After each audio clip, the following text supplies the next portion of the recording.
The movie begins in a dark alleyway. A man, Eclipso, has just walked out of the theater when someone suddenly restrains him from behind, causing him to lose consciousness. Eclipso then wakes up in a dark surgical room beside a body with wrinkly skin. The sight of this causes him to scream in terror. Not long after, another man, Moreau, wakes up inside his room. He then sees an advertisement for a product advertised by a superhero. Afterward, he watches a video on his phone about voting for one's favorite superhero, but it's interrupted by a call from the police. Moreau immediately tells them that he is on his way. It turns out that in this world, superheroes have been integrated into society, in which Moreau serves as a detective that has no superpower. He then arrives at the burnt remains of a nightclub where he is informed by a lady officer that it is a case of arson that was perpetrated by teenagers. After learning this, Moreau immediately dismisses the lady officer and heads to the police station. Upon arriving at the police station, Moreau talks with the boss, who informs him that his record as a detective has been going downhill for the past 10 years. As such, he will start working with another police officer. His new partner is no one but the lady officer named Cecil, who appeared earlier. After the meeting with the boss, he goes straight to the locker room. There, Cecil walks in to tell him that there has been a hostage situation in a high school. There, a curly-haired boy with the power of flames is terrorizing other students. After briefly hiding from the arsonist, a student named Lily runs toward the bathroom to hide herself and her ability to create electricity through her eyes. Rudy, another student inside the bathroom, notices the electricity from the girl's stall. At this point, Moreau and Cecil have just arrived at the school. While Cecil is briefed about the situation, the detective immediately heads straight into the action without a plan. Downstairs, the curly-haired boy is threatening some students with his power. Cecil then sees her partner go to the student for a talk. After calming the curly-haired boy, Moreau restrains the boy's flaming hands to stop him from using his ability, leading the police officers to successfully arrest the boy.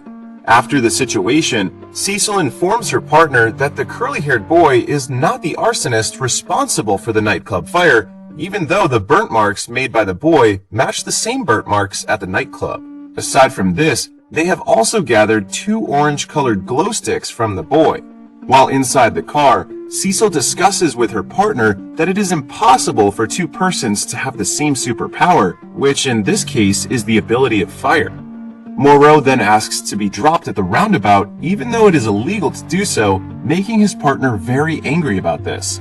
He then proceeds to buy some grocery items from a small store. Meanwhile, outside the school, a teenager sells some glow sticks that are similar to what the curly-haired boy dropped. It turns out that there are drugs inside the glow sticks that, when inhaled, give the user a superpower. Moreau heads to the house of his old friend, Henry. He sees the old man talking to himself in front of a mirror while wearing a superhero mask. While cooking a dish, he remembers how his friend Henry used to be a superhero who is also a member of a superhero group named Pac Royal.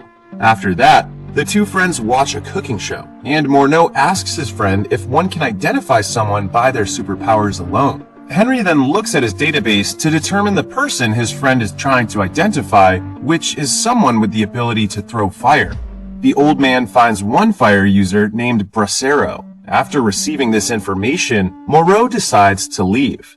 Before he can get out, however, Henry suddenly teleports uncontrollably somewhere in the house, alarming Moreau, who immediately advises his friend to take his medications.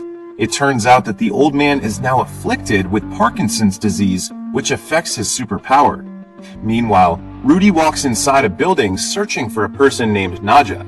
One of Naja's henchmen does not appreciate the cocky way with which Rudy delivered his request. Still, he allows him to see Naja. Inside his room, Naja is fixing a spinning top.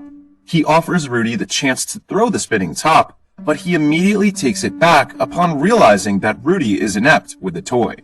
After Naja successfully throws the spinning top, Rudy informs him that he has some good and bad news to tell him. Afterward, a news report regarding the recent fire attacks on both the nightclub and the high school is shown. Upon showing video footage from the nightclub fire incident, The boss tells the police officers that while the same glow sticks have been found at the scene of the crime, their source is untraceable. Aside from this, the curly-haired boy refuses to tell where he bought the said glow sticks. Moreau then shares information about Bracero. As such, the boss orders them all to search for the fire user. Outside the boss's office, Cecil confronts her partner for failing to cooperate with her, treating her as simply an assistant or driver. But Moreau ignores her to receive an incoming call. In the call, Henry tells his friend that Bracero is last seen in a rehabilitation program under a woman named Callista, a former member of Pac Royal. After learning this, the detective immediately hangs up the call. Meanwhile, a basketball game is conducted under Callista's guidance. Then she sees a young man, Alex, is fixing his things, and she finds through her superpower that Alex is beaten up recently due to owing some money. As such, she asks him about the person to whom he owes money. Seeing Alex refuse to answer her question, Callista gives him some money so that he can pay the next time. Moreau then enters the court to meet and talk with Callista. However, she immediately tells him that she has no interest in helping him. At this time, Cecil is searching for him, so Moreau leaves with her. Cecil then tells him that the medical examiner wants to see them, so they head there immediately. Afterward, the two police officers inspect a burnt cadaver. The medical examiner informs them that the toxicological report of the body has shown the same substance that is found in the glow sticks. However, the strange thing is that the substance is actually the blood of this body. He concludes that the man died when all of his blood was drained from his body. As it turns out, the burnt cadaver is actually Bracero. On the other side, Rudy walks into the library and sees Lily sitting alone, prompting him to approach the girl.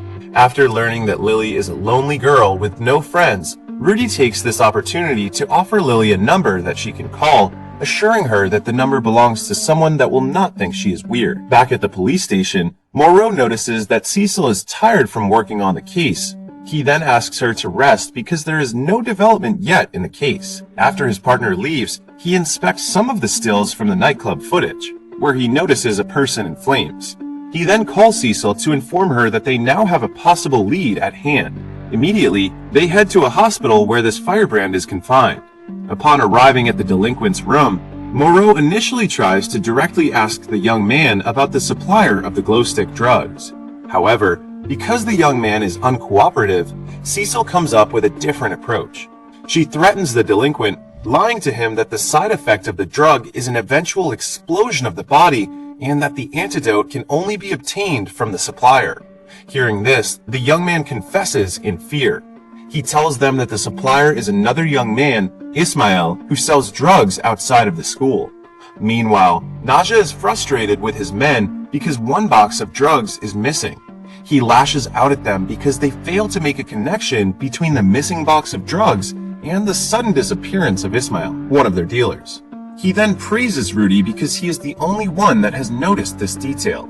He goes on to say that they're not selling the drugs just for profit, but also for justice. As such, he orders his men to immediately search Ismael's whereabouts. After everyone leaves, Naja then uses one of the glowstick drugs to vent out his frustration. Afterward, the police quickly track Ismael's location. Seeing that he is surrounded, Ismael immediately runs away to the top of the buildings. Cecil runs after him, while Moreau chooses to follow from below. Despite having the advantage in numbers, the police lose track of Ismael. However, the observant Moreau notices that a nearby store clerk is strangely eyeing them. The two police officers slowly and discreetly approach the store. While Moreau talks with the store clerk, his partner heads to the back slowly, surprising the unaware Ismael. Fortunately, before Ismael blasts a ball of fire towards Cecil, Moreau swiftly neutralizes him with a fire extinguisher, leading to the arrest of him. Meanwhile, back in Callista's basketball court, Alex is offered to sell the glowsticks drugs by some men. Despite the easy profit, Alex smartly refuses to partake in the illegal distribution. Callista then interrupts the discreet meeting by barging into the room. Back in the police station, Ismael is interrogated by Cecil and some other personnel. Because she refuses to answer any questions, the lady officer leaves the room frustrated. Moreau then tells her that he will try to interrogate the young man. Not long after, Moreau comes back to his office. Cecil asks him if he finds anything, and he replies that Ismail still refuses to talk. He then tells her that he is going out to find something to eat because he cannot think straight when he's hungry. While inside a nearby restaurant, he receives a call from Henry, who asks whether the superpower drug is true or not. Henry then tells his friend that due to Bracero's death, he has also started to inquire about some missing superheroes, which eventually led him to the recent disappearance of Eclipso. He then informs Moreau that Eclipso's superpower is blinding someone temporarily and that he has been missing for a week. While the old man is telling this information, Moreau notices that people are running outside the store. He immediately heads to the police station where he sees a blinded policeman, prompting him to immediately call backup. Moreau then walks towards the now disheveled police station. While inside, he sees his partner heading upstairs toward the enemies. As a result, Cecil herself is blinded by the enemies before leaving. Temporarily blinded, she dangerously stumbles backwards towards the railings. Moreau attempts to save her but ends up falling anyway. However, instead of a grim end for Cecil, it turns out that the detective has a superpower all along, the power to make things float. He immediately goes down to catch his unconscious partner. The fleeing Ismail, who is freed by Nadja's henchman, sees this. The following day, the two police officers bond over a bottle of wine, talking about various things including Callista's superpower and the detective's relationship status. Cecil then asks Moreau about what happened at the police station yesterday, but he replies nothing. Meanwhile, the recently freed Ismail is interrogated by Nadja. After throwing a spinning top above Ismail's head, Nadja then orders his men to kill him. Pleading for his life, Ismail blurts out that he found that Moreau has superpower. Hearing this information, Nadja himself executes the young man by choking him with the spinning top's rope. He then orders Rudy to find Moreau. Meanwhile, Callista has been searching for Alex and finds him in a room. She asks him about what the two other men from earlier are up to. Faced with the threat of being banned from the rehabilitation program, Alex spills the truth about the drug trade. Not long after, the two same men who offered Alex the illegal work are in front of a drug dealer. The drug dealer gives them some blue-colored glow sticks for them to try. Learning about the drug trade from Alex, Callista heads to where the two men are located. Upon finding their bikes, Callista's superpower is triggered there and then enabling her to see what happened to the two men earlier. Sadly, when she gets there, Callista finds out that they have died due to overdosing on the potent drug. The following day, Moreau gets visited by Lily's crying mother at the police station. He then tells Cecil that Lily is missing. Immediately, Moreau goes to Lily's residence. However, he is quickly followed from behind by another car. What is worse is that Lily is now actually getting her blood extracted by Nadja for her superpower. Upon arriving at the residence, the detective encounters Callista, who tells him that she has already searched the place and found nothing. He then continues his search for clues around the apartment. Eventually, he sees a phone number that Rudy gave Lily earlier. Outside, Cecil has just arrived near the apartment. Nearby, Callista's superpower is triggered, enabling her to see that Cecil will get shot. Because of this, she quickly runs after Cecil to warn her. Meanwhile, Moreau gets restrained by two men who injects him with a tranquilizer.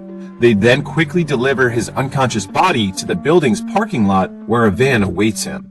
Seeing the kidnapping unfold, Callista's superpower triggers again, enabling her to see that Moreau will unconsciously use his power. Cecil wants to move immediately, but Callista tells her to wait without telling her the reason why. As such, the two women wait for the van to bend before making their move. They then attack the van. Cecil shouts at her partner to wake him up while Callista handles one of the men in a fistfight. Inside the van, Rudy realizes that it is Moreau who causes the van to get stuck. As such, he shoots Moreau several times. The enemies then drive away, leaving Moreau's body slumping to the ground.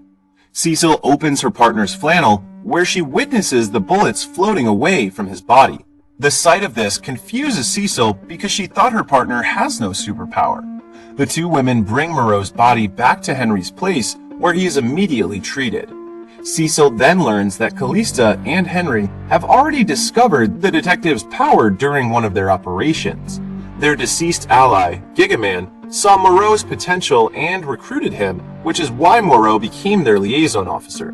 However, Moreau stopped using his power when Gigaman died after an explosion occurred during an unrest. Because he hesitated in using his ability back then, he blames himself for what happened. Additionally, Gigaman was actually Lily's father, which explains why Lily's mother knows Moreau. Lily also has the same superpower as her father. After learning her partner's backstory, Cecil then gives Calista the phone number that Moreau retrieved earlier. By using Henry's technology, they track the number back to Bracero's psychologist. Based on this information, the group devises a plan which involves Henry talking with the psychologist. Once inside the psychologist's office, Henry distracts her by asking for a glass of water. After the psychologist leaves, the old man plants a recording device in her office. After searching, Cecil learns that the psychologist used to work with another doctor whom she had a falling out with due to ethical concerns. Knowing this, Cecil immediately searches for this doctor. Back in Henry's residence, the old man learns from the recordings that the psychologist has a connection with Nadja, and she reprimands Nadja for kidnapping Lily, asking him to stop the killings. Meanwhile, Cecil learns from the doctor that the psychologist once performed a rogue operation to remove a kid's superpower. Although the operation was a success, the boy became insane and hence has killed his parents. Wanting to check Lily's health, the psychologist immediately heads to Nadja's location, while Calista secretly follows her. When she gets there, Calista takes a picture of Nadja. While beside Lily, the psychologist advises Nadja on how to keep Lily alive. Back at Henry's residence, Cecil talks to the still unconscious Moreau, urging him to wake up so that they can rescue Lily. She later learns that the psychologist has decided to inform the police about Nadja and his illegal operations. Cecil believes that this will put many lives in danger instead. At this moment, Moreau slowly moves his hands, indicating that he is regaining consciousness. Due to the urgency of the situation, Cecil's group all head to Nadja's lair to make their move. Nadja is alarmed by this, immediately alerting his henchmen to prepare against their visitors. He and Rudy then proceed to collect the drugs. Because Lily is still needed, Nadja moves the poor girl away from the room. On the other hand, his henchmen empower themselves via the glowstick drugs. Not long after, a fight ensues between the two groups. Even though the enemies have the advantage of having superpowers, they are all defeated by the experienced police. Meanwhile, Nadja, who is fleeing with Lily, encounters the now awakened Moreau. A battle then erupts between the new hero and the empowered villain. With his quick thinking, Moreau approaches Nadja with a makeshift shield, protecting himself from his vicious attacks. Outside, the police arrest Nadja's henchmen. The boss tells Calista and Henry that they owe him an explanation regarding Moreau's secret power. Back to the fight, Nadja is distracted when Lily's eyes spark. This distraction is enough for Moreau to knock him off. He then proceeds to deliver some punches to Nadja's face. Cecil comes to rescue Lily. Nadja angrily calls out Lily's name and wants to attack them. To avoid causing more harm, Moreau restrains him and flies to the sky. While in the sky, Nadja's body explodes from taking too much of the drugs. Luckily, Moreau manages to let go before the explosion occurs. Cecil, Calista, and Henry approach their friend and teleport away. Not long after, several news reports cover the recent happenings in Nadja's lair, with everyone asking the same question: who is the new mysterious hero that saved the day? It turns out that the public has given Moreau the superhero name Titan. Meanwhile, the boss decides to fire him because it is illegal to have a superhero cop. The boss then reassigns Cecil as the new Pack Royal's liaison officer, which makes Cecil really happy. The Pack Royal is now back in business, with Moreau filling the gap that Gigaman left. However, it seems that Moreau is still pondering his new role in life. Cecil arrives at Henry's apartment and gives a mask to the new superhero. The two then share a passionate kiss. The movie ends with Moreau finally embracing the superhero life as Titan. Additionally, the post-credits scene shows that Lily is drawing a superhero suit for herself, implying that she also wants to be a superhero. This movie shows that absolute power corrupts once it falls into the wrong hands. It also shows that anyone is capable of helping other people in their own ways, whether they have abilities or not. As such, the popular adage rings true for this movie: with great power comes great responsibility.